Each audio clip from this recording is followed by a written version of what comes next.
సొంత శాఖకే కానిస్టేబుల్ కన్నం వేసిన ఘటన నంద్యాల జిల్లాలో చోటు చేసుకుంది. బనగానపల్లిలో జరిగిన ఘరానా మోసం వెలుగులోకి వచ్చింది.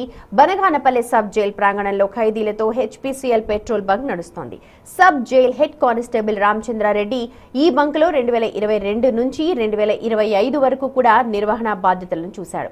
ఆ సమయంలో పెట్రోల్ బంక్ ద్వారా వచ్చిన ఆదాయాన్ని తన సొంత ఫోన్ పే ఖాతాకు మళ్లించుకున్నాడు. ఇటీవల జరిగిన ఆడిట్ లో దాదాపు 74 లక్షల రూపాయలు ఇలా మళ్లించినట్టుగా తేలింది.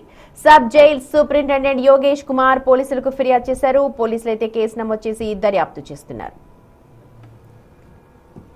జైల్ సూపరింటెండెంట్ అయినటువంటి యోగేష్ మా దగ్గరికి వచ్చి, బనగానపల్లి జైల్ సూపరింటెండెంట్, మా జైల్లో పనిచేసినటువంటి ఎడ్వార్డర్గా పనిచేసినటువంటి రామచంద్రారెడ్డి అనేటటువంటి వ్యక్తి 2022 నుంచి 2025 వరకు మొత్తం ఈ జైలుకి సంబంధించి ఇక్కడ రన్ చేసేటువంటి హెచ్పిసిఎల్ పెట్రోల్ పంప్ ఏదైతే ఉందో జైలు డిపార్ట్మెంట్ది, దాన్ని మొత్తం మెయింటైన్ చేసుకుంటూ అతను వచ్చినటువంటి అమౌంట్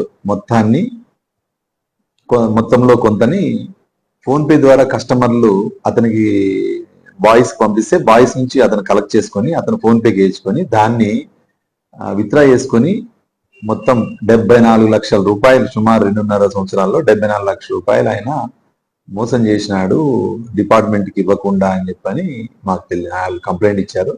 దాని మీద అతని మీద మేము కేసు నమోదు చేశాము. చీటింగ్ మరియు మిస్అప్రాపరేషన్ కింద అతని మీద యాక్షన్ తీసుకోవడానికి పూర్తిగా డీటెయిల్డ్గా ఎంక్వైరీ చేసి కేసు నమోదు చేసిన తర్వాత, ఏదైతే ఇన్వెస్టిగేషన్ అంతా కంప్లీట్ అయిన తర్వాత, అతని మీద నేరం నిరూపణ అయిన తర్వాత మేము అతని మీద యాక్షన్ తీసుకుంటాం. ఆలగడ్డ సబ్ జైల్లో ప్రస్తుతం మొన్న రీసెంట్లీ ట్రాన్స్ఫర్ అయ్యి ఆలగడ్డ సబ్ జైల్లో జైలు వార్డెన్గా పనిచేస్తాం.